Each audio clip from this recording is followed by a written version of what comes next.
I worked at Facebook for 4.5 years before I quit back in January.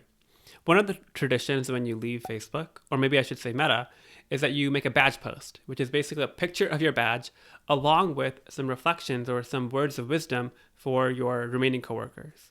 And so I thought it might be interesting for me to share parts of my badge post, and in particular, the 3 words of wisdom or 3 lessons that I shared with my coworkers when I was leaving. I tried to reflect on what I wish I had known when I first joined the company back in 2017. Not just about Facebook culture, but also just engineering in general. What would have made me a better engineer? Lesson number 1 is to just dive in, even with incomplete information. The best engineers I worked with at Facebook had this astonishing ability to break down walls and get things done and land impact.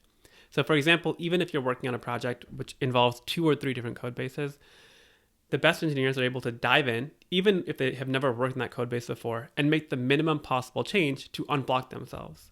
And the solution they come up with may not be optimal. It may not even be a good solution, but they at least did something which they could point to unblock themselves.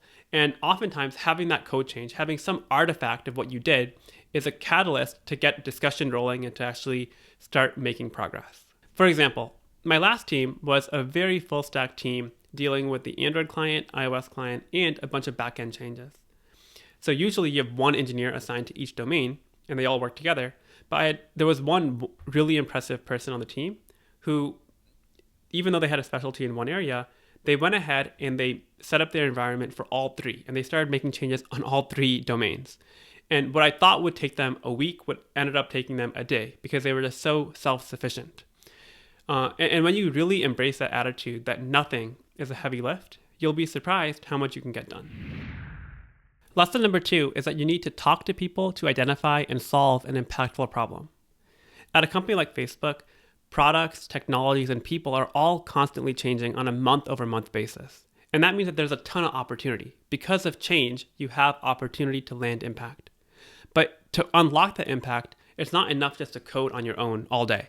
You have to do the hard work of talking to people and figuring out what are the problems, how severe are the problems, and how do they manifest. And only when you have all that information can you actually start to design and build the proper solution. This is actually very similar to any kind of startup, right? You can't just build a solution on your own in isolation. You have to talk to your customers. And in a big company, the customer is usually someone sitting next to you, or maybe one building over. In my first team at Facebook, which was part of an organization called Portal, I built a log analysis and debug tool, which, because I talked to so many people and I constantly got feedback on it, it ended up being one of the most impactful things I did at Facebook.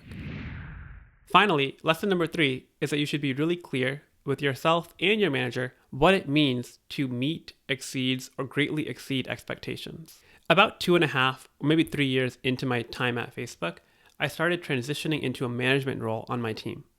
And because it was a transition, I not only had some individual contributor responsibility, I actually had to code and land impact through projects, but I also had to manage a group of people.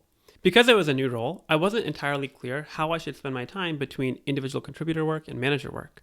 And my own manager was out on parental leave, so I didn't feel like I had enough clarity on how I should be spending my time. What I wish I had done was advocate better for myself. And even though my manager was out, I could have talked to my skip level manager or to another manager. But if I had clarity on what it meant to meet expectation or exceed expectation with this new job I was taking on, that would have saved me a lot of anxiety. And I did get pretty close to burnout before I ended up switching teams. But that's the kind of thing where being on the same page with your manager goes a really long way in making sure that you're set up for success.